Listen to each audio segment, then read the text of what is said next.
So my story began, I think, 4 years ago. It was right before COVID happened. I had been bullied in school previously. It was just little things that would bother me, little things that people would say. At the time, I was very tall.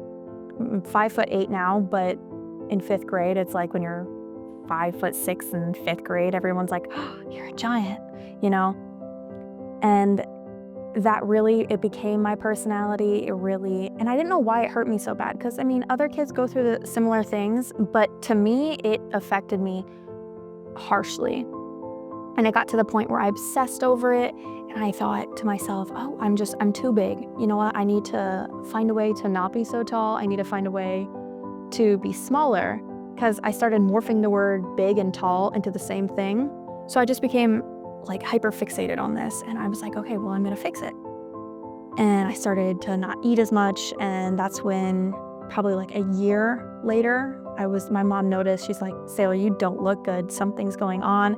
My attitude, I was just negative all the time. I was so like insecure about myself. And it got to a dangerous point where I was getting dizzy. I couldn't, walking around, I'd feel like I'm gonna faint all the time.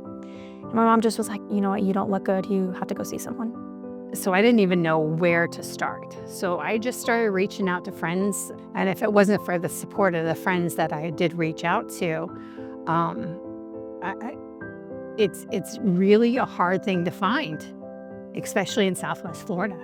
I received a whole bunch of different contacts of people to call and who to make appointments with. And it was months. It was months away. It was 6 months, 8 months. Everyone you called, you just couldn't get in to see anyone. And that's when, someone gave me the name specifically of someone in Kids Minds Matter that was able to say, listen, she really needs some help. And now, not 6 months from now. I think that was the hardest thing. And that's when I went to go see my first doctor, Dr. Nur. And she was like, okay, well, you have a case of anorexia. And I had to go on a meal plan. And honestly, that's where it got really hard. Recovery was the hardest thing, because it wasn't just an eating disorder. It turned out to be a lot more like mental struggles going on. I got an emergency recommendation to go see a psychiatrist. And that is where everything truly started. I got put on medication that helped me tremendously. I got into therapy. Within the next year, I was doing so well on both aspects, the eating disorder and my mental instability. And it takes a really long time. I think the 2 months after the doctor's visits, that was the hardest time. Even 4 months, 5 months, 6 months, it was like, I think a year after, I was more content with myself. Still struggling, but more content. Once they put her on medication and she started talking to people other than me, someone that she could just spew everything that was in her mind out. You could see that there was like a little light in her eyes. It was baby steps. She started with eating just a tiny bit of something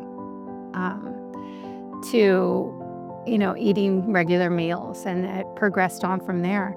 But when she really got the help is when she was talking to someone regularly. It was a process.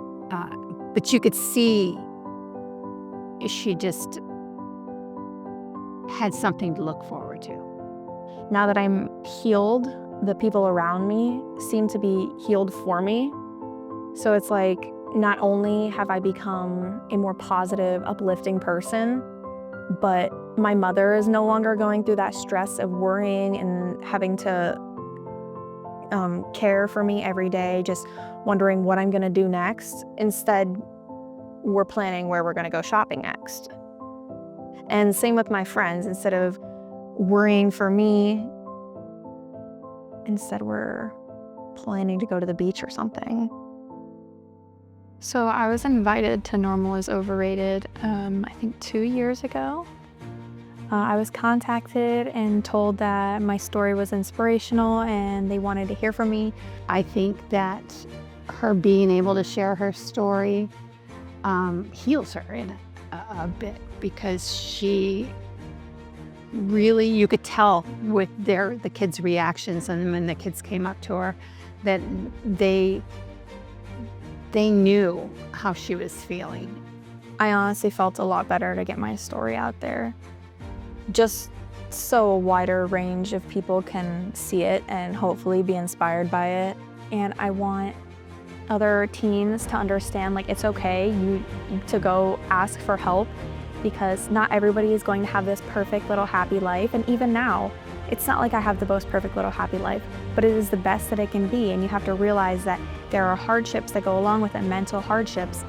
And I find it extremely important. And I want kids to be able to, like, open up to, a trusted adult, a parent, and get that help that's needed. And that's another really big part of it, is like, I want to show that that's not forever. It's not a forever thing.